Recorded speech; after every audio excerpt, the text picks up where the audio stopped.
CPOV. CertainPOV.com. Before we get started, I just want to give a special thank you and shout out to our podcast network, Certain POV. You can find us and all their other awesome shows at certainpov.com. That's CERTAINPOV.com. So, I have a question. Have you ever wanted to get into comics, but you just didn't know where to start? Well, welcome to Comics Quest. I'm JD Martin, and every week I sit down with a guest to talk a comic that I think anybody can pick up and start their comics reading journey. We take a look at psychedelic sci-fi, fantastical action, heart-wrenching love stories, and of course, superheroes. So check us out at certainpov.com or wherever you listen to your podcasts. Hello, and welcome back to How the Fuck, the talk show turned podcast where we chat with folks who know what the fuck they're doing and ask them how the fuck they got there. I'm your host, Katie DeMatteis.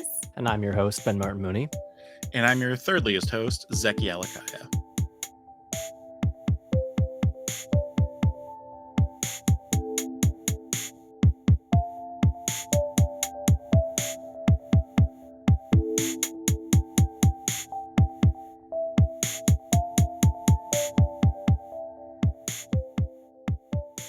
Today, we are jumping back in with part 2 of our interview with J.M. DeMatteis. In case you've forgotten, J.M. is a writer who has worked on everything from Superman to the Justice League to the Twilight Zone to his own personal creative projects. Last time, you mentioned that it takes time to find your unique voice as a writer. I'm diving right into this, and I want to know if you can tell us how that happened for you. I actually know how it happened, which is amazing. Incredible. I was expecting, I don't know. It usually is an unconscious process, these kind of things. And it was an unconscious process because just by, I'll give you all questions have two contradictory answers. So I'll give it to you, the two contradictory answers. One is just by writing and writing and writing, you will eventually find your voice, your point of view. You know, we all have a unique point of view that's kind of struggling to come out. But, you know, whatever kind of arts you're in, you tend to be funneling that through the art that you love. If you're a singer, you know, you're singing like me, you know, like your favorite singer. If you're a painter, you start out painting like your favorite painters. If you're a writer, you write like your favorite writers. But even that's coming through the filter of our personality. So even then, when we think we don't have a voice, sometimes we do. But for me, specifically working in comics, you know, there's a certain sort of vibe and feel and tradition to what comics are. And I think, this wasn't imposed on me, but by my editors, I think it was in my own head. I had this little box. It's like, this is how you write a comic. This is where, you know, this is the tone you take. This is how far you can push the subject matter or the characters. And I was working at this point at Marvel and, you know, doing Captain America and Spider-Man and all this stuff. And I think considering where I was in my career, I think I was doing good work. I think I can do much better work now than I did then, but that's a natural growth chart. But what happened was, well, there were two things that happened. One kind of happened unconsciously, and the other, well, the other sort of evolved. That sounds very vague, but I'll explain it. So I did this project at Marvel. They had a magazine called Bizarre Adventures, which was sort of an anything goes kind of book. And I had this story I've been working on for years. First, I wrote it as a short story. Then I wrote it as a screenplay. It was called Greenberg the Vampire. It was kind of a horror comedy about a Jewish horror writer, sort of like a Jewish Stephen King, if you will, who lived in the Dakota in New York and just happened to be a vampire. And you know, he had the classic Jewish mother, and his brother owned a kosher butcher in Brooklyn, and his young nephew, who was sort of like a young Woody Allen type, lived with him, and he had the shiksa girlfriend who was the one who turned him into the vampire along the way. Anyway, so I wrote this story for Bizarre Adventures, and I remember going up to the office and getting this incredible response. Oh, I read that. I loved it. Oh, that was so good. And I don't remember anything I'd written up to that point, getting that kind of reaction. And looking back years later, I realized the reason why it got that reaction was I wasn't filtering it through Spider-Man, Captain America, through Stan Lee, Steve Gerber, Len Wein, all these writers that I love, because I was writing something that I created myself with my own particular perspective and my own unique voice. And it came through in this story and these characters. So that was sort of the first crack in the wall for me. And then a couple of years later, I did my first big creator-owned project for the Epic Comics line at Marvel called Moonshadow. And with Moonshadow, I just, completely stepped out of the Marvel and DC mindset and mentality and just wrote as if I was writing a novel. And I was working with an amazing artist named John J. Muth, who was the first fully painted comic ever done in American comics. He was so good. When you work with someone that good, it challenges you to up your game. And then I upped my game, and I think that challenged him to up his game. And on we went. But the story, even though it's interesting, here's another paradox. Even though that story contains just about every influence I ever had creatively and artistically, it was through that story that I really found my voice. And it was me, it was uniquely me. And that was because I stepped out of that mindset, most of which was self-imposed, to work on the story and write it in my own way. And then when I was stepped back in to those characters and those worlds, I had expanded the parameters of my view of what I could do. I had used creative muscles I hadn't used before. And so those expanded parameters and those new muscles were applied then to the stories within those universes, and my work got significantly better for having done those other projects. Did that make sense? Absolutely. Yeah, I think it did. She thinks it did. I think Maybe it did. I'm a little confused, but I don't know. It at least made 75% sense to my tired brain. So Okay, you're doing that's great. good. Yeah, we'll get back to you in 3 to 5 business days. Let me know if we have any questions. Yeah. I'll get an email saying, no, actually didn't make sense. Session 3, just one question. Just can you go back? So something else that I want to talk about, we discussed specifically how you work with editors in the last episode. But I want to dig in a little bit more around collaborating with other creatives. And specifically, I feel like I would be remiss if I didn't ask you about your work with Keith Giffen, because I know that was your most famous collaboration. And that was probably not what you're best known for, but definitely what you're best known for when it comes to working with someone else. Oh, absolutely, and still is one of the things that I am best also known for. true. I mean, when I go to a convention, I feel like a third of what I get to sign is stuff I've done with Keith. A third of what I get to sign is either Kraven's Last Hunt or Spider-Man related, and a third is everything else. And then it's interesting. Well, I'll get back to that question, but the sidebar is because I've worked in a lot of different genres and styles and done different things. I have people that just have followed my creator-owned work. They come with Moonshadow or Brooklyn Dreams or one of those projects. There are people that just know my work with Keith. There are people that just know my, like Spider-Man or my superhero stories, and those groups, there are the people that know it all, but there are people that just know specific things and may not cross over. So the guy that's reading the Justice League that I wrote with Keith may not have ever read Moonshadow or Blood a Tale or any of my other creator-owned stuff. So that's just an interesting sidebar. Mm-hmm. In terms of Keith, actually, well, this also ties in with talking about editors, because the reason Keith and I ended up together was because of a fantastic editor who it turned out, we found out when we got to work together that he literally grew up across the street from me. We never knew each other. Andy Helfer, great guy, really smart, really creative, really talented. And he was tasked with coming up with a new Justice League. DC was revamping everything in the late 80s. This was like 1987. And I had really just helped Andy out by wrapping up the previous Justice League. It was just like 6 or 7 issues. And then Keith and I had just met. We worked together on a mini series called Dr. Fate, and I wrote it and he drew it. And Keith had been working for years. Keith, let's just start with Keith is a fucking genius. Keith was one of the most single most creative human beings I've ever known. I always say, and I think it was Cody, Katie, not you. When Cody was little, he had a little bubble bear. It was a little plastic bear. You'd press his belly, the head would pop up, and bubbles would come out. And that was Keith with ideas. You give him a squeeze, his head would pop up. 100 ideas would come out. If you didn't like those, take a breath, give him another squeeze, you'd get 100 more. He was just this creative dynamo. And he had been co-plotting stories and plotting stories up to that point. And he got this Justice League gig and he was going to write it himself. And basically he chickened out at the last minute. He didn't think he was ready to move on to the dialogue stage, even though I knew he was ready. The minute I saw his plot for the first issue with all his suggested dialogue and stuff, I knew but it was okay. They needed someone to dialogue it.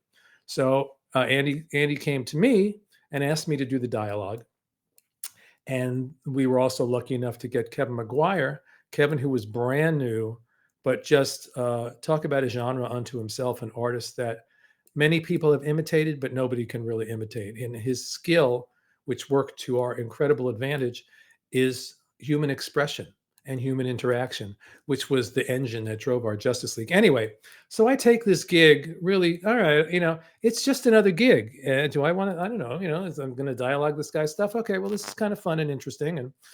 And in the beginning, and I always say this shows you how stupid I am. I was going to quit the book after like 6 or 7 issues, I think it was, because I thought it was too easy. And then, I had some chats with Andy, maybe with Keith too, I don't remember, but definitely with Andy, where I realized, what am I doing? This is a fun gig. It's just, Keith would do his plots. He would draw out a little mini comic, put some suggested dialogue notes in the margins, and then I would just take that and run with it. And the great thing about working with Keith was I have dialogue from other people's plots on occasion, and some people are like, don't screw with my plot, don't change anything. And Keith loved it when I changed things. So he sort of created this foundation. And then I built on that through the characters speaking to each other, through the dialogue. And through dialogue, first of all, you get to deepen and expand the characters. And you can write as the dialogue guy. When I say dialogue, it's also the captions, but we call it the dialogue. You can write an entire story on top of the story that's in the plot. And so the more we got in sync with each other, the more that happened, the more I realized I was free to play and do whatever I wanted. And so Keith would come up with these amazing plots. And honestly, in those days, it's, when you're working on a monthly book, it's a machine. And Justice League got very popular. So we had Justice League. Eventually, we had Justice League Europe. We had Justice League Quarterly, which was like an 80-page book 4 times a year. I was doing Justice League miniseries and spinoffs without Keith. I mean, Justice League kind of took the bulk of my work for about 5 years, aside from some of my creator-owned stuff. So, and then Keith and I just developed this rhythm, and he was happy for me to go spin it off and do things and surprise him. And then even if we talked about the plot, Keith being Keith would, then sit down and do the plot and come up with something completely unexpected. And it became, as I've said many times, like a game of tennis. And the reason it worked was Keith didn't have a creative ego. He never said, don't do that to my plot. He was like, oh, that's cool. I can do something with that. Even if he didn't like it, not that he ever said that to me, I'm sure he was very capable of taking it and spinning it. And then I'd see what he did. And it was like, there used to be in the old days, I guess maybe they did them in circuses, but I used to see them on TV when I was a kid. The guys that spin plates. Have you ever seen that? They have these long sticks and they spin the plates and they're trying to keep them balanced. And that's kind of what it was. I'd get Keith's plot and I'd start spinning plates, and then Keith would start spinning plates in the next plot. And we just developed this rhythm and this chemistry. And with any creative endeavor, you cannot create chemistry. You can't. It's either there or it's not. You can be working with, like as a writer, I could be working with the most brilliant artist in the world and turn in my best script. But if the chemistry is not right, it's going to lay there on the page. And Keith and I just had this chemistry. And with Kevin and his ability to do this character-driven stuff, because a lot of this was very dialogue-driven, very much based on character interaction. With another artist, it might have all fallen apart, but Kevin got us over the finish line. And so we did that for like 5 years. But here's the truth. For all of us, we're a bunch of freelancers. It was just another gig. It was a fun gig. It was a successful gig, but we all went our separate ways and moved on. And then 10 years later, we got back together to do this series called formerly known as the Justice League at DC. And at first, I was a little leery of it because my thought was there used to be, they don't do them. So, well, they do as reboots now, but they used to do these TV movies where they bring back the cast of the old TV show, Mary Tyler Moore and Rhoda, and here they are again, or let's return to Mayberry. And more often than not, they were just awful. And so my first thought going into this was, this is going to be the return to Mayberry of comics. It's just, how can we recapture this thing that we had? I don't know. And within like 5 pages, it was like, oh, this is even better than what we were doing before. And the funniest part of the whole thing, and I think we all had the same experience, that 10 years later was when we all went, this is really good.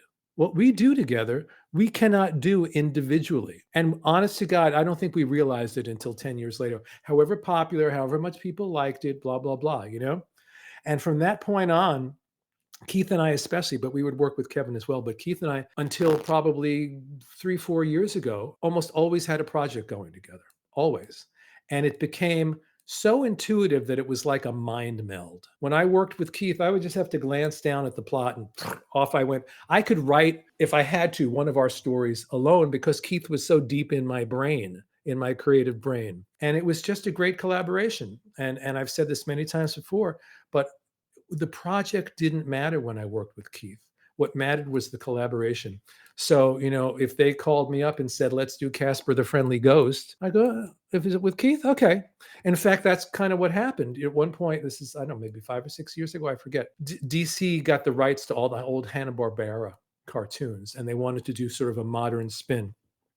So Keith calls me up and says, DC wants to do Scooby-Doo, but we're doing Scooby Apocalypse. There's been a plague and the monsters are real. And I'm like, huh? But it's with Keith. So, okay, I'll do it. And off we went. And it turned out to be this great gig. We did it for like 3 years and had a great time. So, as long as I was working with Keith, whatever the project was, we were able to turn it into something that we had fun with. And I still can't believe he's not here anymore. It's really sad. Yeah, it is. I was going to say, yeah, just for those who don't know, Keith passed away last October. Right. Yeah, which is very unfortunate. I do want to, before things get too heavy here, remembering people who have passed on, I wanted to ask what your most favorite thing is that you have written, and if you could tell us a little bit about why it's your favorite thing. I've been doing this for like 45 years. I can't pick one thing. I could pick a few things if you'd like. What about like top 3? Yeah, I was going to say, you want to give us your top 3? Okay. Great. Yeah. Well, but here's the thing. You know how it's all like divided up? Like I said, there's this batch and there's that batch. If I was left alone to pick my top 3, easily would be Brooklyn Dreams, which was my autobiographical graphic novel, although the names were changed to protect the innocent, but it's all true. Moonshadow, and something that even some of my most hardcore fans don't know about, which is Abadazad, which was an all-ages fantasy starring a young woman named Kate, actually. No idea where you got that name from. I don't know where I got that. It just came to me like unto a vision. It's a good name. So those are probably my 3 favorites. Just loved all of those. Just loved. They were so deeply personal and meant so much to me. But there are so many other projects. I mean, all my work with Keith, I consider one piece. That would go in a top 10 list. I've done so much Spider-Man work. I mean, I did my first Spider-Man story probably in 1980. I'm still working on Spider-Man now. That's all of a piece. And then there's all these other projects. I mean, there's something I did for DC. I worked on a book called Dr. Fate for 2 years. And it might as well have been a creator-owned book because I was given total freedom to tell that story in exactly the way I wanted to do it. It was like a combination of superheroes, horror, mysticism, spirituality, and musings on the meaning of life and broad comedy all thrown together. And it's one of my favorite things that I've ever done. So that's just, I did a thing actually on my blog maybe last month. I called it Greatest Hits, where I talk about maybe 10 or so of my favorite projects that I've ever worked on. And then I mention those, and I could, when I'm done, I could think of 10 more because it's been a long career and I've been lucky enough to work with really, really great people on really great projects. Ran out of questions, huh? Well, not even a little. I have a question for you, but I don't know. Is it inappropriate? I was going to say we can cut it if it doesn't feel whatever. Who's the person you hated working with? Katie wants to know if she's your favorite character. I'm wondering, did Abadazad predate Katie Potato Bunny and you just brought Abadazad into Katie Potato Bunny, or did Abadazad come from Katie Potato Bunny? And can you also explain Katie Potato Bunny for those who don't know? So if we keep this in, that makes sense. Like the most obscure question. I know. I don't know if I should ask, but I would forget if I let it go. This is good because you know what? If anyone ever does trivia that includes you, they can use something like this for the trivia, and it'll be perfect. I answer a lot of the same questions on a lot of different podcasts. I don't think and you've interviews. ever gotten this question will before. never come up again, and it's never come up before. Although now that we're doing this, someone will watch it and then And be like, so tell me more So about Katie first, let's Potato Bunny. explain Katie Potato Bunny. When Katie was little, I used to make up stories. And very often what we would make up stories together. And we would do what we called half and half stories. And I would start the story and get it to a point and go, over to you, Katie. And it was because we started as probably you were 4 years old. And she always had this great story brain. And then she would go off and do some and spin it back to me. And somewhere along the way, I came up with these characters. It was like, little kid's fantasy. Katie Potato Bunny. She was half potato and half rabbit. She was married to Bernard Bunny. No. She wasn't married to anyone. She was the daughter of Bernard Bunny. No, Katie was married to. Oh, Katie Potato Bunny. That's right. She was Katie's the daughter. child. That's right. Of Mary Katie was Potato. like 6. It was Mary Potato and Bernard Bunny. Yes. They got married, which is a whole big thing in the Magic Garden that a potato married a bunny. And they had this child, Katie Potato Bunny, whose best friend was Carissa Carrot, named after this girl who lived in our neighborhood that Katie adored. And on and on. And I would just make up these crazy adventures. And somewhere along the way, and I don't know whether Abadazad was already brewing in my head, but I had never written anything about it. And Katie Potato Bunny Katie had a globe in her room. And so did Katie Potato Bunny. And in the story, she would spin the globe and she could jump into the globe and end up anywhere in the universe, in the multiverse, basically. And they would often go to Abadazad, which is this magical land, and have adventures there. So that, I think Abadazad was in my head and I imported it into Katie Potato Bunny, but I can't swear. Maybe I just was making it up as we went along and then went, whoa, Abadazad, I like that. And then went, no. And here's how ideas come. So I can tell you, where these things evolve. So there's that. I forgot about the Katie Potato Bunny element. Years ago, like back in the 90s, some producer asked me to put together a pitch based on a short story. I don't want to say what it was. And I took that short story and just used the bare bones of it and created my own story about this man whose daughter was lost in this fairyland kind of world. At least in his mind, she was. In reality, she had died. But he thought she was alive in this fairyland, and he goes there and he finds her there. We never quite know whether it's in his head or real, but this idea of this adult going into a fairyland and looking at it with that perspective was planted in my head.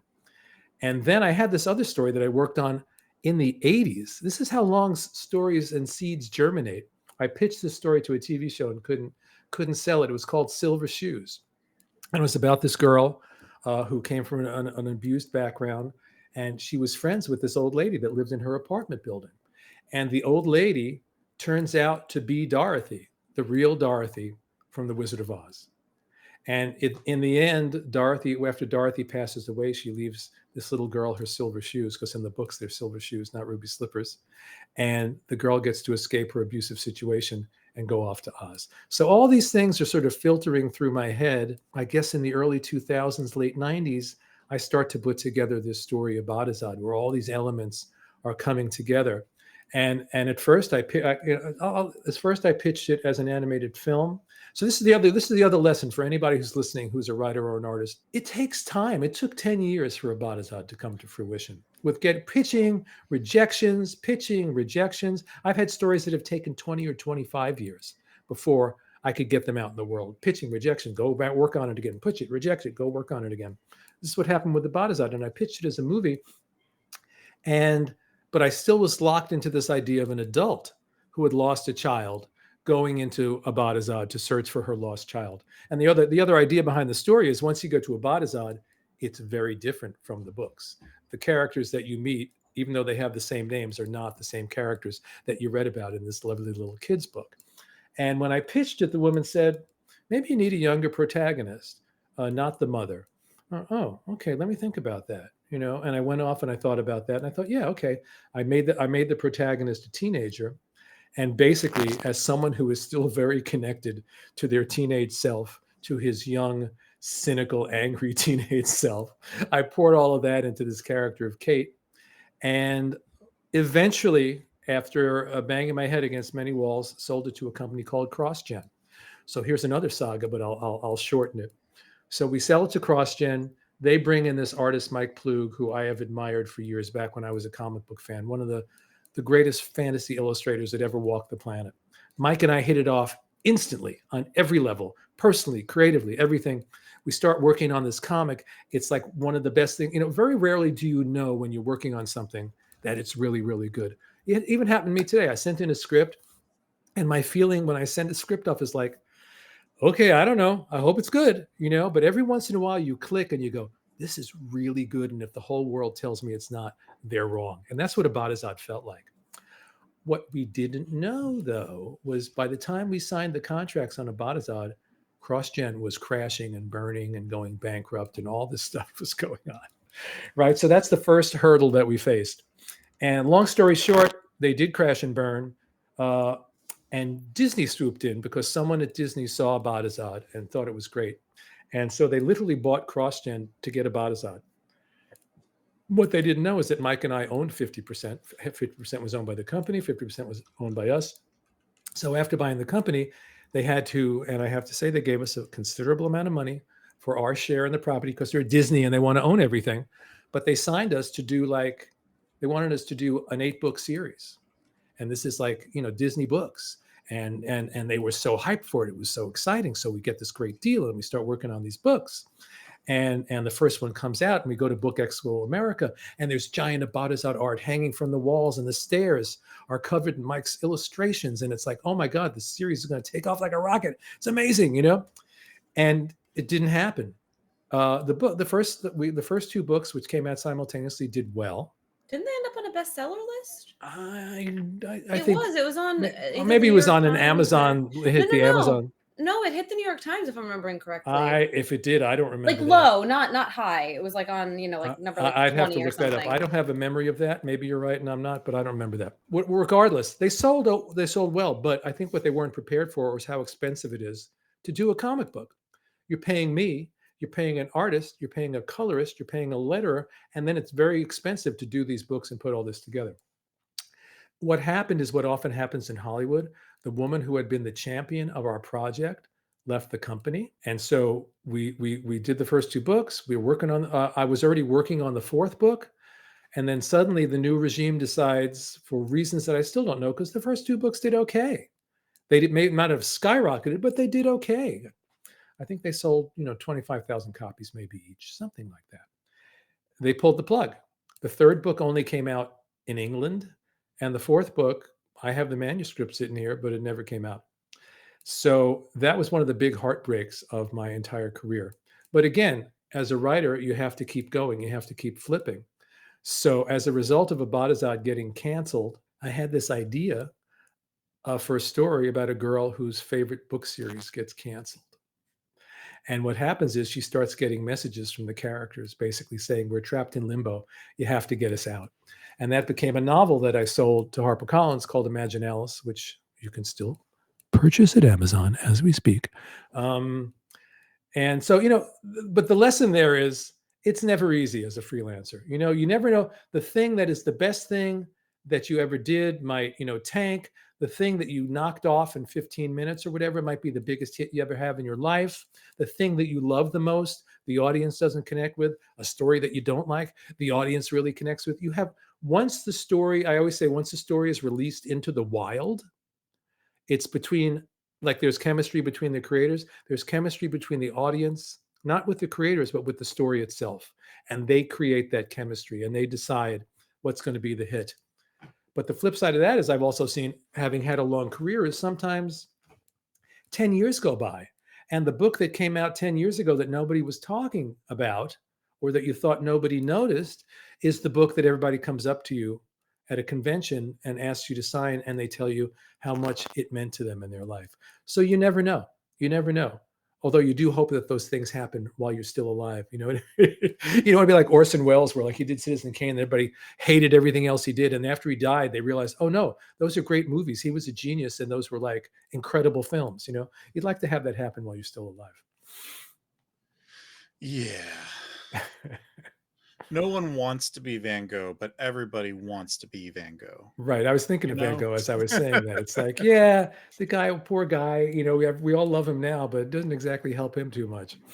Yeah, so God, Sorry, that just made me think of, this is ADHD in a nutshell, the Doctor Who episode was with Van thinking Yeah, Gogh. I was thinking It's everyone just who's ever seen so- that episode was Yep. thinking about that as in this God. moment. Still makes me cry. What a great episode. Yeah. Before going to Ireland last year, I actually was able to see the Van Gogh Museum in Amsterdam, and that cathedral painting is in there, and I got to see it. It was so cool and like 360 on that whole Doctor Who thing. I've Seeing loved Van Doctor Who Gogh for a in while. person is such a different experience than seeing a print. I think it was in the Louvre, maybe, that I saw it in Paris somewhere. I saw a couple, including his self-portrait, and it was just so magical in a way that prints cannot Yes. capture. I went, it was back in the 80s. Katie, we have the poster in the guest room Yeah. downstairs, you know. The Starry Night one? Yeah, I think it was at the Metropolitan Museum of Art. That was a weird pause. The Metropolitan. Anyway, yes, seeing that stuff in person. First of all, you see the layers of paint. You know what I mean? You see the texture. But beyond that, there was something going on with that man, because for me, my experience was there was energy radiating out of those paintings. It was almost for me like a spiritual experience. And I remember the self-portrait. That was really an intense experience looking at that painting. By the time we were done, I was sort of emotionally exhausted. It remains one of those extraordinary experiences that I've never forgotten. Just there was magic and there was power and there was energy in that man's work that you will never, ever get from a print, ever. Yeah, that's funny. That mirrors how I felt about it pretty much to a T. Yeah. How long ago was it in the Met? Because I in saw the it 80s, like maybe 87. I think they had Starry Night and a few other pieces there. I want to say it was maybe like 15 years ago or something like that, because I remember seeing it. Because Starry Night is like growing up. I I think had like it's a still few. there. Is it? I believe so. Oh, okay. Maybe it was I'm like sure when they were Google will let us know. opening. At any rate, but I remember like there was like a few pieces. There's like a few Monet pieces and a few Van Gogh pieces that I had prints of as a child, and I just remember like getting to go see it in person. I was like, oh, this is like I already loved it. This is truly such an incredible experience to be able to see it, and it's fascinating how different it is to see in person versus just like even a print, which is like technically it's the same thing, but boy is But it it's not at all, because the texture is such an important component of the work. Yeah. Well, now that we've gone on a Van Gogh tangent, that's okay. I just used the Starry Night painting in the first issue of this new Batman miniseries I'm doing. So and full circle, and we're back. Boom! Look at how I did that. But I really did. I really did use it there. Oh man, I could go on about Van Gogh. That's that. You have to have him on the show. Just a pure Van Gogh. Oh, I was going to say a Van Gogh podcast, but also we should totally have him on. Chat with him about his work.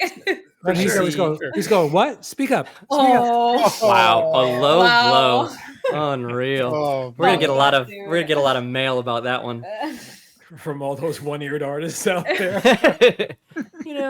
all 10 of them. I kind of heard a joke about something. Okay, all right, we're moving on before we get canceled as a podcast. Anyways, Mark, we talked about what advice you would give to somebody who is trying to break into comic books. You can find that on YouTube. It has been documented there with an early interview we did with Marc over a year ago. And last episode. We talked about that last episode as well. Oh, we did talk about it last episode did. too? Oh, see, we've covered so much ground that I just have to take a wider view of everything and ask what advice you would more generally give to writers, especially young or early writers. Really the same. I mean, the advice applies across all the arts. You have to do it. I don't know how many times over the years people come up to me going, yeah, I want to be a writer. And do you write? No, but I have lots of great ideas. Yeah, but have you written anything? No, but I want to, it doesn't work that way. It's not going to magically pop out of your mouth or ooze out of your nostrils onto the page. It doesn't work that way. You got to see Ben's face. It's like, what did he say? Hey, you've been dealing with puppies, man. I'm sure you've seen many fluids. Many things. Lots of fluid, much ooze. Anyway, the point is, first you have to do the work. And I know, I was always writing, with even something as simple as keeping a journal. When I was a teenager, I had a journal, and I would journal all the time. And I didn't realize it at the time, but what I was doing was exercising my writing muscles, even writing papers in school, you're exercising your writing muscles, because let's face it, you have to learn how to bullshit to get through these papers, and you have to do it very creatively, which I was very good at. And so you have to do the work, and you have to be ready, unless you are the genius of the world, which most of us aren't. You have to be ready for rejection. You have to be able to take that blow to the chest, get knocked down, and get up again, and not run screaming. I learned a lesson watching when Katie was younger, and it all comes back to you, Katie. When Katie was involved with theater for years and years and years and years and years. And I would see these kids, including Katie, get up on stage and give these amazing performances. Talent is not as rare as we think it is. It's really not. What makes the difference is, I think we talked about this last time, having the will, having a thick skin, a hard head, and a fierce will. Because you could have all the talent in the world, and the minute someone says, we didn't like that, you might go run screaming and go home, hide under your bed, and never come out again, and then go get a 9-to-5 job, and maybe you'll sing with your friends on the weekend or whatever it is. If someone's really, really, really wants to make it in the arts, that passion has to be so overriding so that you can deal with all that nonsense. And I might have said this last time, I was lucky because God didn't make me very good at too many things, but I was always good in the creative realm, whether it was music or writing or art or whatever it was. I had no choice, because I knew if I didn't make it this way, I was screwed, And I also had a hard head and a fierce will. I just did. I wanted it so bad. And I think I told the story last time of that first letter from DC from Paul Levitz, where he tore everything apart, but it said, please feel free to submit again. I could have gone running, screaming the minute he tore my stories apart, but he said, submit again. So I came back and I came back and I came back. And that rejection never ends.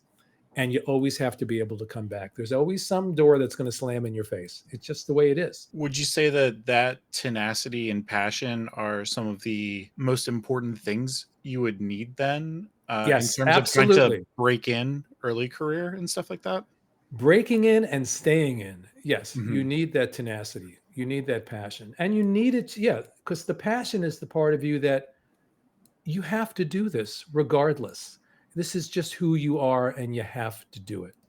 And the tenacity, the fierce will, is because that's the only way. You have to have that in tandem with the talent and the passion, because if one of those things goes away, I don't know if it'll work. You really need, for most of us, you need all those things to make it. You really need all those things to make it. Are there any structural or technical mistakes that you see a lot in inexperienced writers? Inexperienced writers? Inexperienced. Inexperienced, yeah. Oh, yeah, all the time. But, honestly, that doesn't matter, because you can learn I think we talked last time about the different formats, didn't we? I think so. Yeah, between writing for screenplays, writing for comics, writing for, that's a matter of form. Anyone can teach you form. And I know people think they can go take a class and learn how to tell a story. You can learn certain structural rules, but you can't, the essence of story is going to come from you. It's going to come from your imagination and your passion, and that magical door in the back of your head that connects to your unconscious and the collective unconscious. I think you can learn the rules and become technically good at anything. We've all, seen people, maybe they're actors, maybe they're musicians, maybe they're dancers, and you go, and that they're technically really, really excellent, but there's some inspirational spark that's missing. And you need both. The technique is really, really important, but the spark that like, it's like a big pipe gushing forth, that's what makes the difference between just being technically good and having something of real value to offer. And, sometimes someone can be really, really technically good, and eventually something will click, and then that other spark will be lit.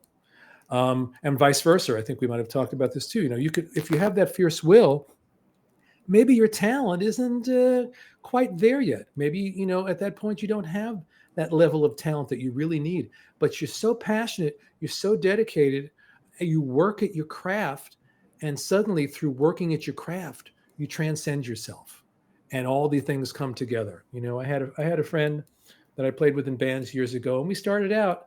He had a real passion for music, but technically, he wasn't there yet. But boy, did he sit and play and play and practice and became a great musician because he wanted it so bad. It meant so much to him. And that's the key. That's really the key. Great. I want to shift gears just a little bit. One thing that I have come up against, just as someone who is related to you, is that there are a lot of people who have misconceptions around comic book creation and the process and like what the different roles are. Specifically, like I think about how people automatically assume that you draw the comics when I say that you're a comic book writer. Yes. So I'm curious, what are some things that you wish more people understood about the creation process? And also, if there are any things just about writing in general that you feel like are strong common misconceptions. Well, let's stick with comics for a minute. The Sure. thing that for years always drives me crazy. And first of all, you're right. So you draw the comics. No, I don't draw them. I write them. You write them. First of all, the civilian who doesn't know comics, they can't even imagine, because they're in their mind, even though comics are much more accepted now, but especially years ago in their mind, why would anyone have to write these things? Don't they just kind of magically appear? They're just crap, right? Or then they'll say, this is the line that used to drive me crazy. Oh, so you put the words in the bubbles. Right? That's a letterer. as if the story already exists. The art is there, the storytelling is there, there's little balloons in the panels, and they say to me, put some words in the bubbles. They call them bubbles. And those are the things where you're like, I will not strangle this person. I will not strangle this person. They don't understand. They don't know. Take a breath. So yeah, I think a lot of them is like, talk about the lettering. People think the letterers create the sound effects. They don't. They letter the sound effects. The writer writes the sound effects in the script. So it's like anything else. If you're not behind the scenes, if you don't see how that thing, whatever that thing is made, everyone has misconceptions. I'm sure people have misconceptions about how TV is made, how movies are made, how you paint a picture, because they just don't know. So they create these things in their head. Maybe if you ask me more specific questions, I could answer it. I mean, I think that specifically the thing about writing words in the bubbles is a great example. I mean, are there other specific things that you have come up against that you've kind of had to like take a deep breath and explain the reality of to people? I think what I'd have to explain is the entire process, because the civilian doesn't know. Even people that are fans, I read reviews and things, or I see people's comments, and I realize, oh, you really don't know how this goes. So, all right, want to run through a typical creation of a comic book story? That'd be great. I don't know if we talked last time about the two ways that comics are done, the plot first method and the full script method. Did we? Okay. We did not. So when I started and learned, the writing was done in something called full script. That means page 1, panel 1, all the panels broken down, art directions, camera directions, dialogue, captions. It's all there, gets handed off to the artist. The writer's job is done. Marvel popularized a method of doing things, although it existed before Marvel popularized it, but it's called the Marvel style, or I call it plot first, where the writer writes a plot. Now, in the old days, in the 60s, when Stan Lee was working with Jack Kirby and Steve Ditko and those guys, a plot to Jack, if you're working with Jack Kirby, a Stan Lee plot might be, let's bring back Dr. Doom. And then Jack Kirby goes home and creates a 4-issue epic, and then Stan dialogues it. Beautifully, by the way, he was great. I'm not knocking him. But by the time I got into the business, you had to write a plot. And I have to say, over the years, my plots have only gotten tighter and more involved. My plots are almost like full scripts, page by page, panel by panel. There's lots of dialogue, the themes, interior monologues of the characters. It's all laid out. But the difference is, when you're working Marvel style, however tight that plot may be, it goes off to the artist. They draw it, and then you get the art back. And then you're reacting to the art, which brings a whole other level to the game. So that sequence that the way I laid it out and in the plot and in my head, oh man, I'm going to have to say a lot here to communicate the emotions, to underscore the psychological anguish, whatever it is. And you get the art back and you go, holy, he just completely nailed it. I can take these 2 pages and not even write a word because everything I asked for in the plot is there. Or conversely, you look at another page and it's like, oh, maybe that's not clear. Or maybe that thing I wanted to say on page 2 will work better in this section over here. So you get to play with the story more. The way I look at it is, in essence, along with collaborating with the artist, I get to collaborate with myself because there's a space between writing the plot and then getting the art and doing the final script.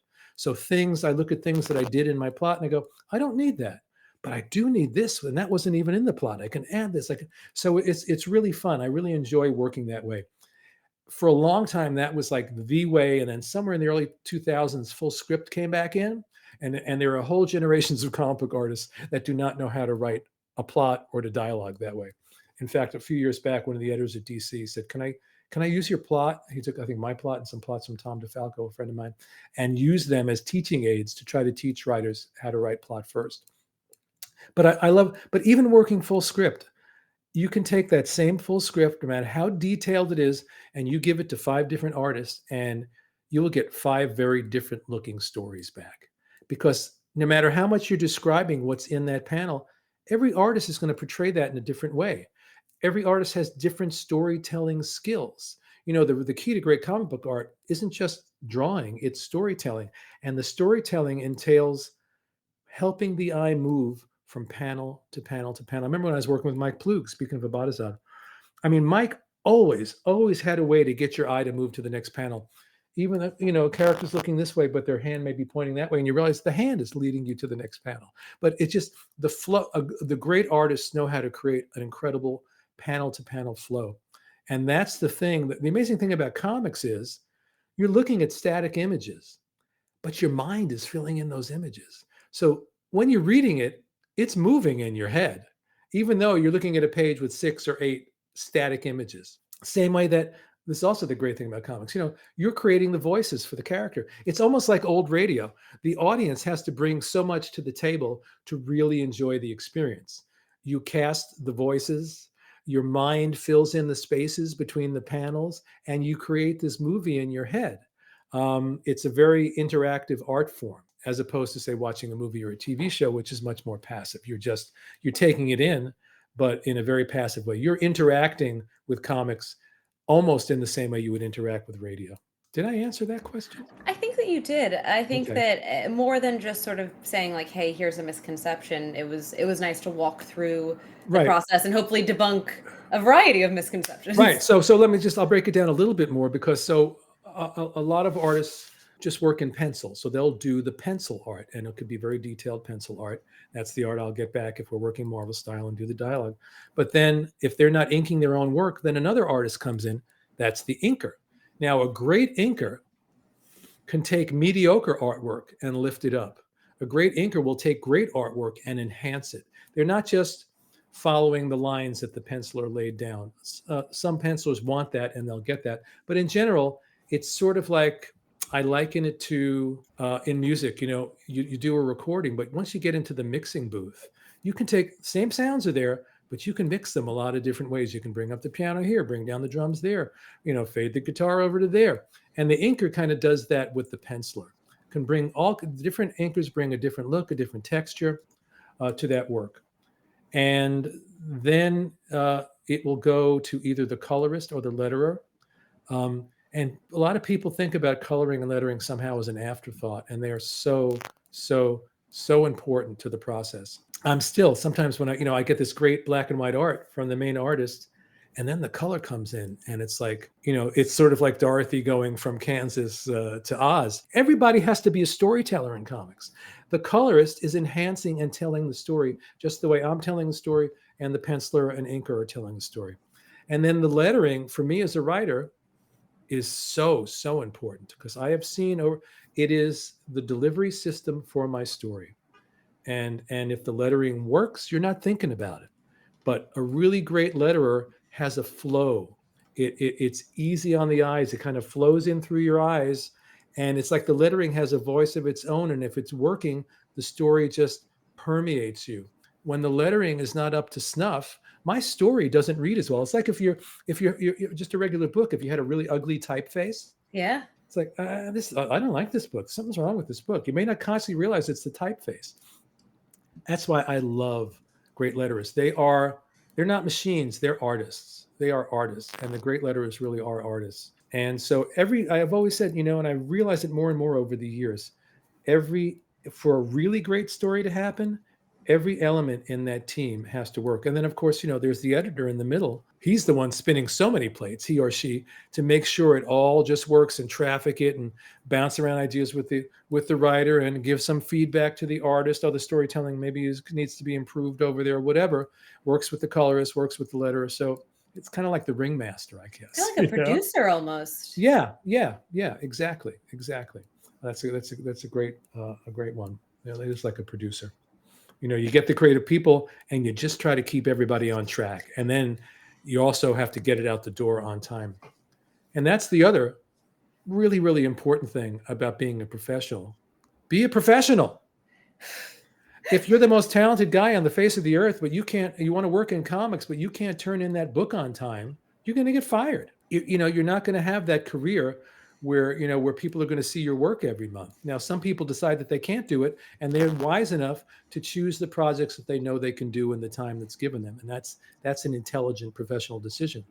But, if you go in, that's the biggest problem. When it's very easy on one level, it's easier to break in as an artist than a writer, because you can just look at someone's artwork and go, this is great. But however great that art is, you don't really know how, quote, great they are until you give them an assignment. And if they can't meet their deadline in a professional manner, both in terms of turning it in on time and doing professional quality work, they're out, they're just out. Yeah. I think that actually is a great answer, because I think something that I've heard a lot is just like the assumption that one artist does all of the things that you just mentioned after the script is finalized. Right. Right. That there's and there are artists that do. I've worked with guys that are so. My buddy Mike Cavallero that I've worked with on a bunch of projects. Mike can do everything. I mean, does his own work and he writes as well. But he'll color, he'll letter, he inks, he does it all. The reason why a lot of these different stages came up was because comics basically is a periodical business. And these books are coming out month after month. And the pencil artist may want to ink his own work, but in order to get that work in on time that book can come out every month, it's a lot faster if someone else comes in and does the inking. I've seen in recent years, more and more guys are doing their own inking, which is not good for a lot of these great inkers out there. But they're definitely guys and gals. Yes, when I say guys, I know. I mean it in a general sense. I know. I don't mean specifically men at all. But thank you for pointing that out. You're welcome. But you were saying that they're all doing their own everything. Right. But, so in this periodical business, it's like, okay, we need somebody let's get somebody to letter this. We'll get somebody to color it. When there are absolutely people that can do it all. Word. Did you mention earlier that the authors are the ones that choose the sound effects that are being... Yeah. Okay. I'm kind of curious. This is not a scripted question, and it is very much a silly one, but do you have a favorite sound effect? Because I know I do. It's funny. I forget at some point someone on social media pointed out some story of mine from probably 30 years ago, where a guy falls on his ass and the sound effect was B-U-T-T-T, and it's a funny, sound effects can be the stupidest part of a comic book, really, and people identify it with the old Batman TV show and Zap, Pow, Bam and all that. But it's part of, and it's part of that creating that mind movie in your head. If someone goes through a window and you can do sequences sometimes, just like, when you see movies and like a Kurosawa movie and all of a sudden they're in the middle of a battle and all the sound cuts out. And then it comes back and it jolts you. So you can do sequences without sound effects. Some people, I'm sure, don't like doing sound effects at all. But I think they are an important part of the story. Someone smashes through a window, and so the sound effect may be K-A-A-S-H-H, and then the note to the letter is letter this like shattering glass or something, and that creates something in the reader's mind. And I think about that. Still, sometimes I think, maybe let's do a whole story without sound effects. Do we really need them? but they do add something. They really, really do. And if you're really, really creative with them, and just don't go to the standard Zapow band thing, they really can add mood and tone and texture to the story. Mm-hmm. Yeah. I think of like when I was a kid, like reading Tintin books or like or comic books, right? And like the zing of like a bullet going through like a chandelier or something. And you like hear the tinkle of crystal being like knocked aside or shattered by a bullet or whatever. Or like kapow, I think is my favorite. I love kapow and plot. I was literally about to say that kapow was my favorite, first of all. So kapow's a great one. But also just plop, PLOP, and like when lettered properly, there's something about it where and also when you have the delightful. right letter, or like it's you've got a Swamp Thing, this mucky creature, and he's oozing and dripping, and it goes bloop. And if the letter is that bloop just the right way, it's almost like he's dripping the sound effect. Yeah, I love it. Yeah, it's a goofy thing because I get into conversations with other people in the business, and we realize we're talking about these things that only apply to this business, and it's fascinating. But I will go back and say probably what I said last week, and if I didn't, forgive me, I'll say it again. I'll say it now for the first time. Comic books don't have to be any of the things that we talked about. Telling a story in comics, in my mind, any combination of words and pictures that you choose to put together, that's a comic book. When Moonshadow first came out, an artist that I knew, worked with and respected, said, I really liked it, but that's not a comic book, because it was the way we chose to tell the story was very, very different than anything that had been around up to that point. And my answer is, yeah, it's a comic book because there's words and there's pictures. It's a comic book, And if you want no sound effects, maybe you want 22 pages where there's all sound effects and no pictures. I never thought of that, but I bet you could tell a story that way. It's a dark room with sound effects for 20 pages. That's the first thing I thought of, was a dark room, and it's great just murder sound effects. mystery where you have to solve the murder mystery just based on the sound effects. Right. And then you have a page where it's just all black, and then the sound effects start again, and then there's a scream or whatever. You can do anything you want. Comics are very, very versatile. Very, very versatile. Sound effects. Have we talked about Wahaha? Talked about. Yeah, that came out very Canadian. We talked about. Nope, we don't want to offend our Canadian listeners. Secret Canadian over here. So those that don't know, Wahaha, that's what's the Justice League that Keith and I did together. Some people call it the Wahaha Justice League because of this particular laugh that we developed especially for these two characters, Blue Beetle and Booster Gold. When they would laugh hysterically, it would be Wahaha. And to bring it back to my relationship with Keith and the mind meld quality, he swore I came up with it. I swore he came up with it. My memory was, he used it once, had one character laugh like that. And I thought, I love that. And I started using it regularly because I always felt like my job was to take a great gag that Keith had and beat it into the ground for the next 10 issues, and repeat it. The key to humor is repetition, as they say. And Keith swore that I came up with it first, and then he picked up on it from me. And we never really solved that problem. And we probably could have, because Keith said that Andy Helfer still has all his old plots. We probably could have looked it up somewhere, but we didn't want to, because it just so explained the nature of that creative relationship that we didn't know who came up with it, and we didn't care. But so Bwahaha, for whatever reason, that laugh became identified with the series and with us, and it follows me to this day. Just picturing a sentient Bwahaha following you around for the duration. Oh yeah, it's right over there in the corner of my office. Right, if I ever start to go in, if you ever hear me say, "Katie, there's a Bwahaha in my office," it's in the corner. You need to get me some medication fast. It's looking at me. He's just breathing. He's breathing and very. Feels like a great tattoo option for you, Marc. Actually, yeah. No, thank you. Just like right across the chest, just a big. I was gonna say Bwahaha on one arm, Bwahaha on the other. I wouldn't mind like a jacket with Bwahaha on the back, but I'm not putting it on my body, All right, well, we'll see what we can make happen.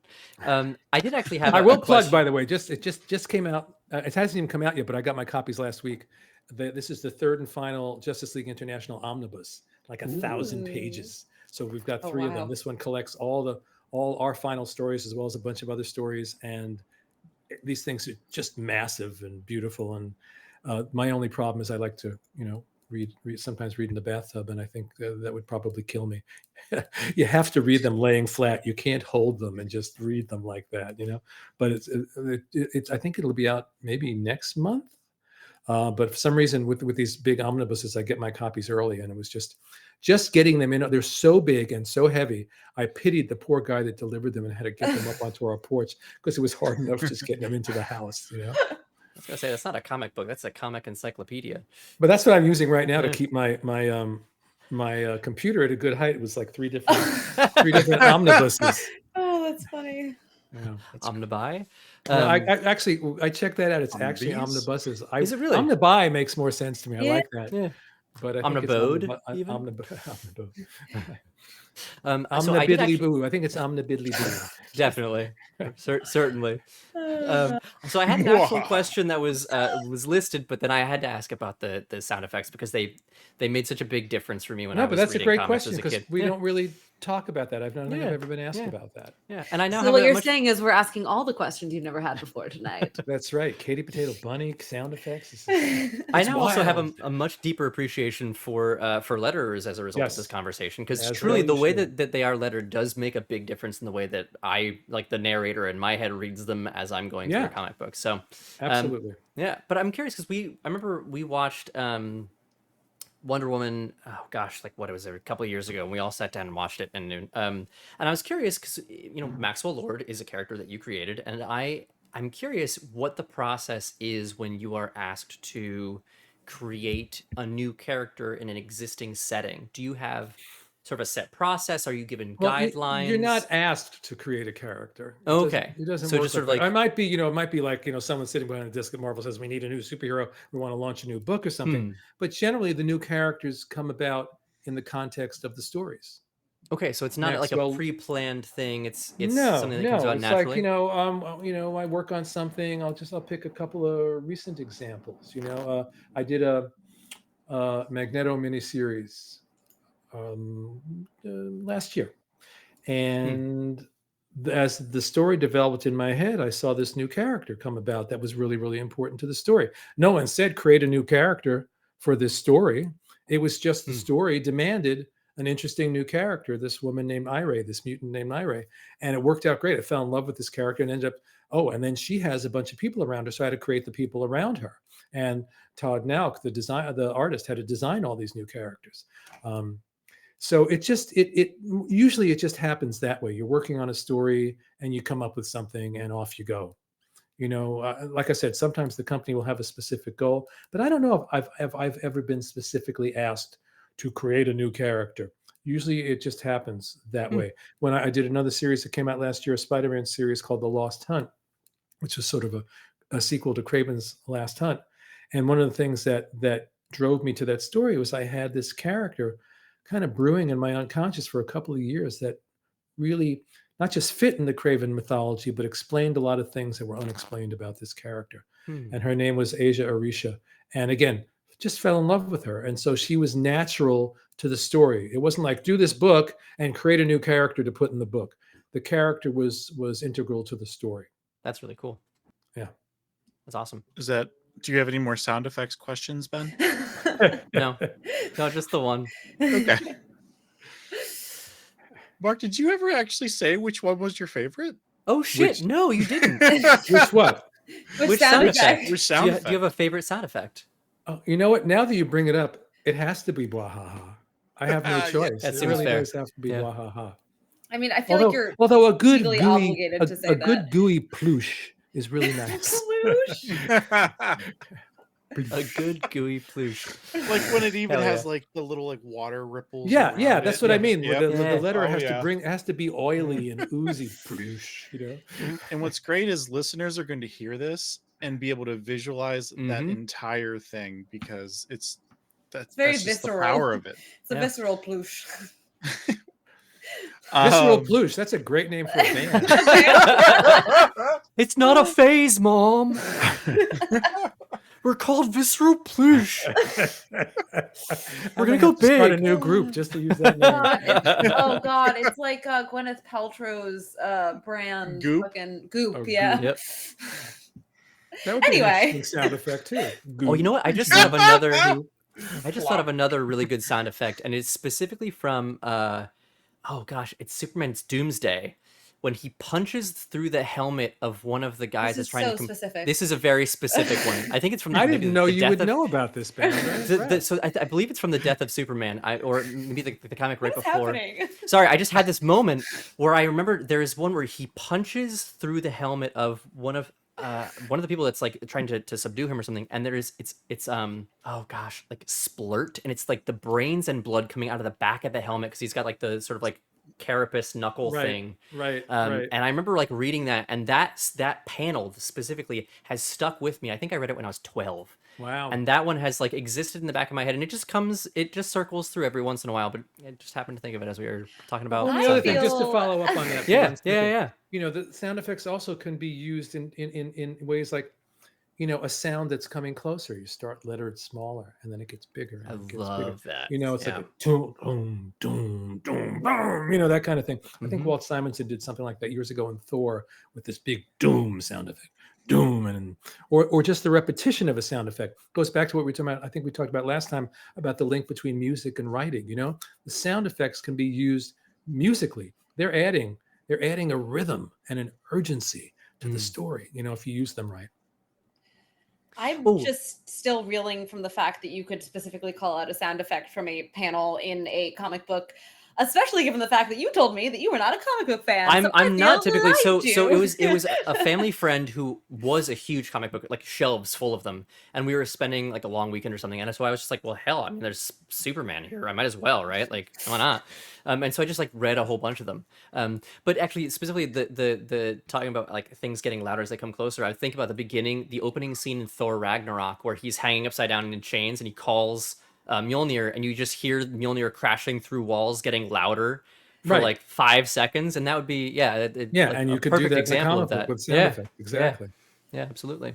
Also, being able to use lettering for yelling versus whispering. Yes. You can get that Yes. vocal inflection without having to say like so and so whispered or so and so Yeah. screamed. Or, you know, or if you want something sometimes to be loud, there's a way you ask for the letter to stagger the letters in the word. So like, you know, kind of one is lower than the other and the next one is higher and lower. And it gives a sense of urgency there and a certain, with the shape you put around the balloon, there's a burst, which is the one with the sharp edges, you know? Yeah, and I think And then there's like, I often ask for a heavy black border, and it's an interesting thing. It's completely intuitive. I was If just about to someone's- say that. If someone's yelling and it's a burst and someone's yelling and it's a heavy black border, I can't explain it, but they have a very different feel.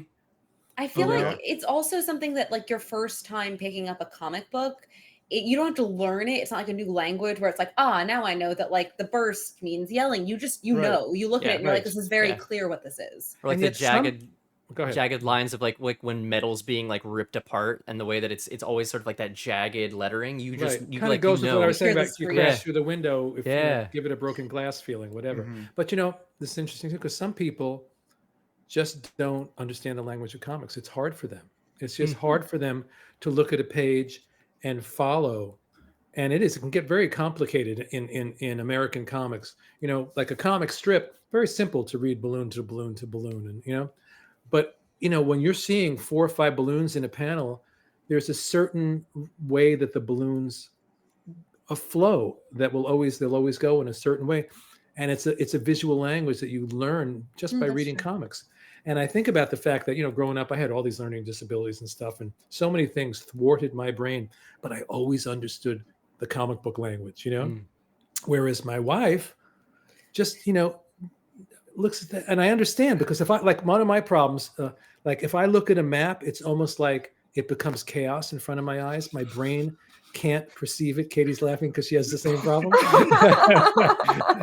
You know, One of my because greatest weaknesses. that's Maps. part of whatever the wiring in my brain can't do. You know, it's hard for me. And that's the way Diane is with the comic book page. Where does which balloon am I supposed to read next? It's confusing to her. So some people just can't take in that language, and other people, like, you know, for me, from the time I was a kid, it was like it's as if you woke up one day and you spoke Latin. You never had to learn it; you just knew it. You know. That's a great way to describe it. Yeah. Yeah. Turning the page on that though, Jesus Christ. I'm going forward with it. I love it. I love it. I'm going forward with it, even if Ben and Katie are going to moan and groan. But what are your hopes for the future in comics, and what kind of role do you want to play in doing that? What kind of? I'm sorry. My first thought was, what role do I want to play? I want to play Hamlet. I also You heard it interpreted first, that way. everyone. And then You I was had the like, same thought, Ben? yeah, I did. Not Hamlet necessarily, but like, you know, a role specifically. Right. Yes. And then I think Jean Valjean in Les Miserables. Then Romeo, you might be a little old, but I don't know about Romeo. I think Listen, we could do an I am adaptation. definitely at the Jean Valjean stage, though, for sure. I don't need What the fake. about? I don't would need the love fake beard. a like an adaptation of Romeo and Juliet where they're Where they're older and like- more experienced, Where and they're the in- story And just they're goes like totally 70s. differently. And they're he's just like, what? You want me to climb a ladder? I can't climb a ladder. Anyways, to get back to your question. Elderly communities. it'd be God. so good. This episode's gotten a little stir crazy. That's okay, though. I love it. No, it's It's great. With luck, it'll be entertaining, and if not, they've tuned out by now. If not, don't write us. We don't care. We're having fun. true. So what are my hopes for the future of comics?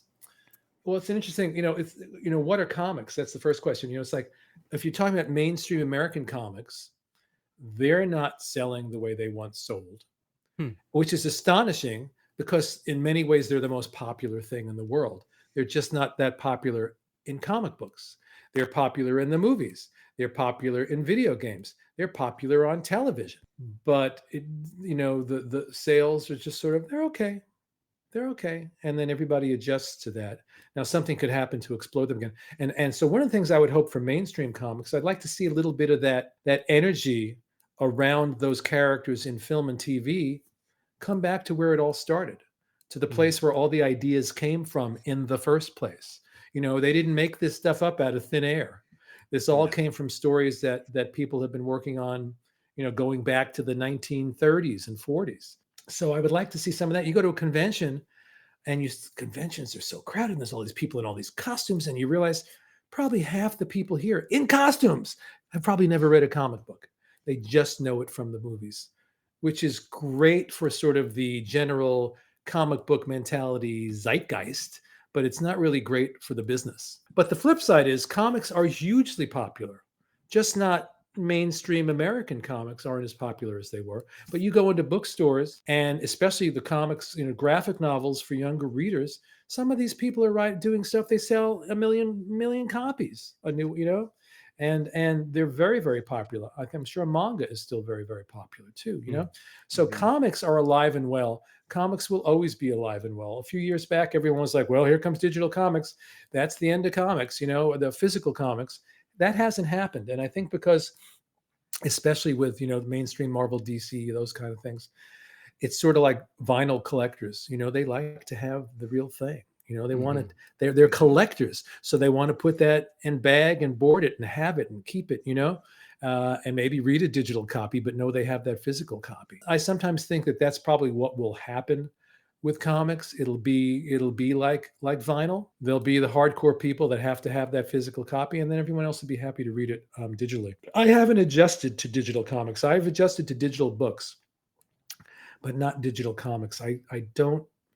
There's something missing for me in that experience still. So my part in it, whatever that is just, what I've always done. Just write the best stories I can. That's all. We got we're working on the DeMatteis. I'm creating new worlds. I'm putting them out there. I'm returning to these classic characters like Spider-Man and Batman, and I hope I have something new and interesting to add to that mythology. So, beyond that, it's, I can't say, oh, I want to do this and I will revolutionize the field of comics. No, I'm going to write good stories to the best of my ability and let the chips fall where they may, basically. Keeping all of that in mind, do you have any dream projects that if someone were to give you an email or a call tomorrow? Probably my dream project right now is the DeMatteis, and it's a dream that's manifesting in terms of mainstream characters that I haven't written, that kind of thing. Sure. It could be anything that you could imagine, honestly. Whether there's the word dream.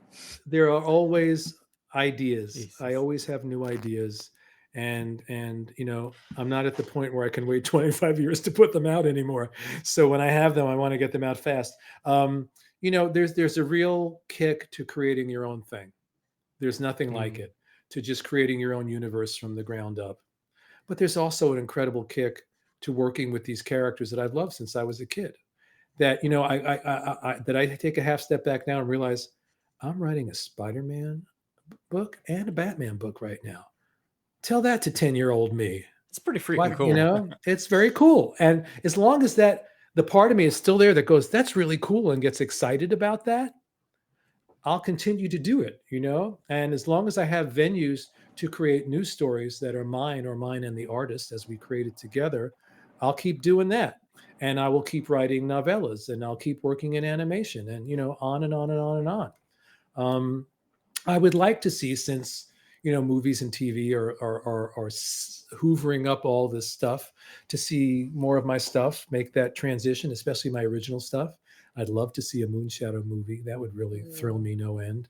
I have one of my novellas. I can't really get too deeply into it because it hasn't been officially announced, has been optioned for TV. I would love to see that. Now, anyone who's worked in Hollywood knows just because it's optioned doesn't mean it's going to get made. It's just the first step toward getting made, but I'd love to see that get made. So the thing for me is just, keep creating new stuff. That's all, and I don't think I'll ever get tired of creating new stuff. That's the best answer. I am curious about something, hearing you talk about, creating your original characters and works, etc. Do you ever have stories or people that you don't want to publish and have be for public consumption? Are there things that you keep just for yourself, or is anything that you can create something that you want to share? No, just for myself. No. The idea of the artist in the garret who's just painting for himself, God bless him. But I want an audience. I'll tell you one of the reasons why I want an audience. For one reason, as an audience, when I listen to music, read books that I love, authors that I love, listen to music that I love, watch movies or TV shows that I love, I am a passionate audience. I really take that stuff into my heart. The writers that I love. If Ray Bradbury was still alive and walked into this room, I'd give him a hug and a kiss. You know what I mean?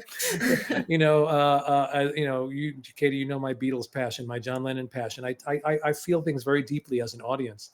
And so as a creator, I want to send my stuff out into the world and connect. I imagine someone reading who's like I was, sitting there reading those comics that I loved, or reading those books that I loved. The audience part of it is really, really important. Now, when I'm creating, I'm not thinking about the audience. That's, you can't create with the audience in mind. You can't tailor your story to an audience. I think you're doomed if you try to do that. Because if you're basing it on what's popular now, by the time your story's out there, that's not popular right now anymore. And when you're writing, when you're creating, you have to be so deep into the act of creation. When I'm writing, I'm not thinking about even that I'm getting paid for it. I'm just in it. I'm in it with the characters and the story and letting them lead me on. It's like, I forget which production company. It might have been Chris Carter who did the X-Files, but one of it, the little production banner comes up at the end and it goes, "I made that." It's Chris Carter. Yep. Yeah, that's Chris Carter. And there's that element. It's like, why do singers go in public and sing? Why do actors get on stage? Because there's a party that wants to go, "I made that," and that's part of the process. Like I said, when I'm creating, I'm not thinking about that. But once it's out there, you want people to read it and interact with it. And you hope that there are people out there that will take it into their hearts the way I took my favorite stories into my heart. And the great thing about going to conventions, or it happens a lot on social media too, is that it does happen. And then people come up to you and say, yeah, this story just moved me so much. It was so important to me. It changed my life. I was going through a hard time and I read this and it opened my consciousness. Or I just read Justice League and I laughed, whatever it is. One person saying that to you is worth an entire career. And I've been really, really lucky in that I've run into that a lot over the years. And it never fails to mean something to me and to touch me. I don't take it for granted. Like, "Oh yeah, you like my story. Thanks, kid. Move on." And let's, no, it really means something to me, and it goes deep and it resonates because I know that's how I am to this day with the things that I love.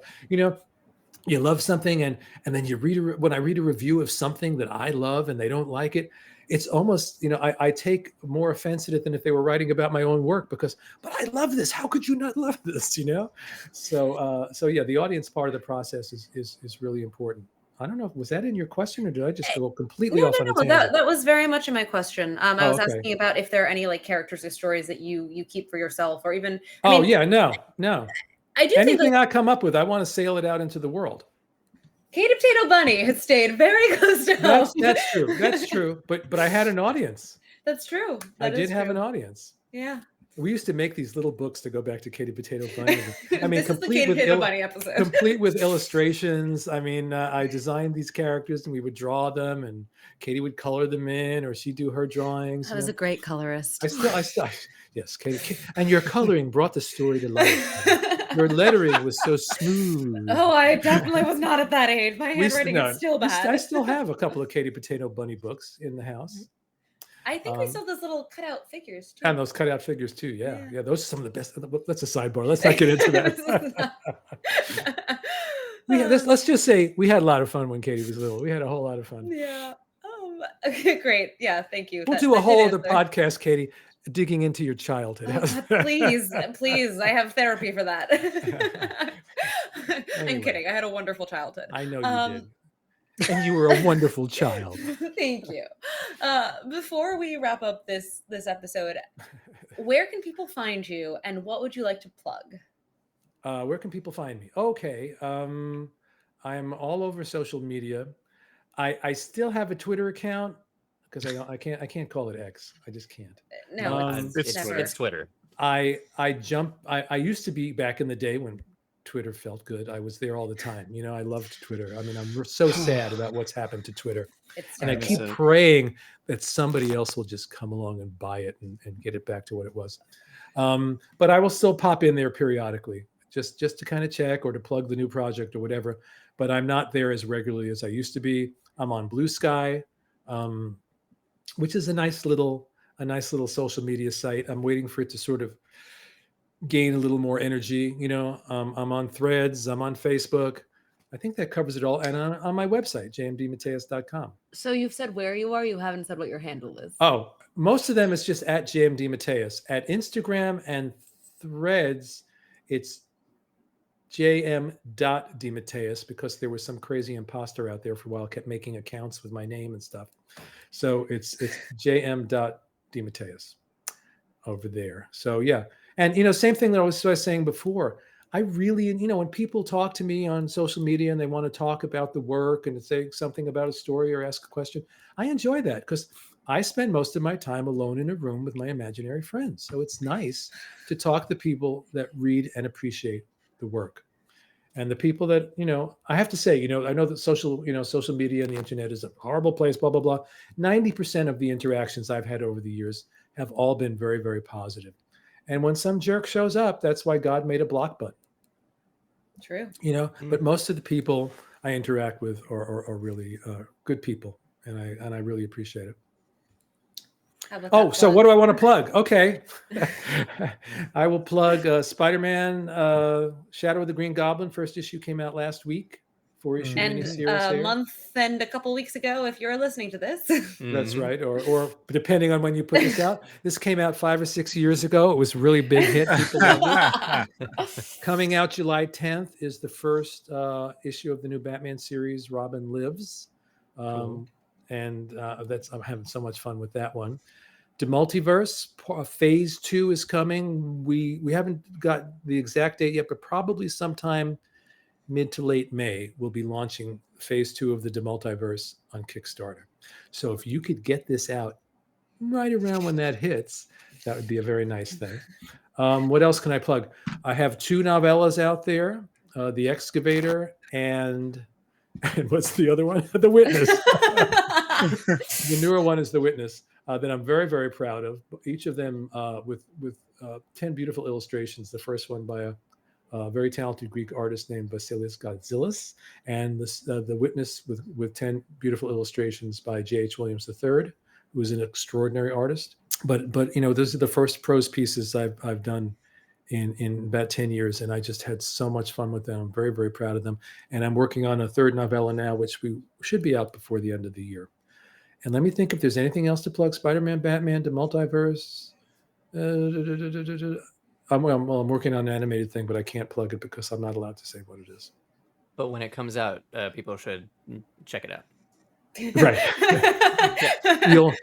You'll know it when you see it. Yeah. That's true. If you follow on social media, That's you'll true. find out. You will find out. You will find out. And yeah, I guess that's it. Great. Awesome.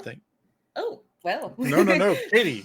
I was going to say thank you so much for joining us. It was really lovely to have you on. Zeki, would you also like to thank him? I would. Thank you for joining us tonight. You're welcome, Zeki. It's Ben been doesn't okay, want to Marc. thank me at all. I knew it. See, I knew that was coming. I just knew it. Listen, I mean, we've got I gotta break the chain. Otherwise it's just, okay. That's why we have 3 hosts for this Exactly. exact purpose. Well, on that note. Yeah, okay.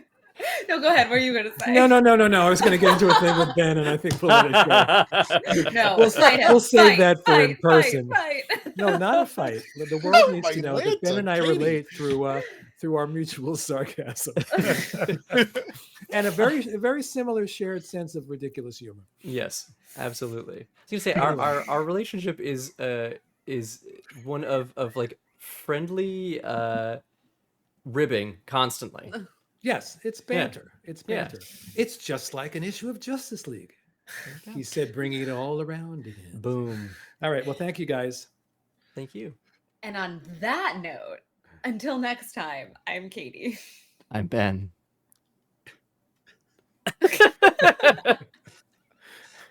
Come on, you can do And I'm it. Zeki. I'm going to do that again in post later. No, don't you dare. The laughter is good. And this has been How the Fuck.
Hey, Nerf herders. You sure you want to go with that? Hey, everyone. There we go. More inviting. Have you ever had a movie that you really wanted to love, but something holds you back? Or one that you did love in spite of a flaw? Well, I'm Casey, And I'm Sam Alisea. and on Another Pass, we sit down with cool guests to look at movies that we find fascinating, But flawed. and we try to imagine what could have been done when they were made to give them that little push. We're not experts. We just believe in criticism. Constructive criticism. Sure. So come take another pass at some movies with us. And every now and then we can celebrate movies that did it on their own too. You can find us at certainpov.com or wherever you get your podcasts. Pass it on.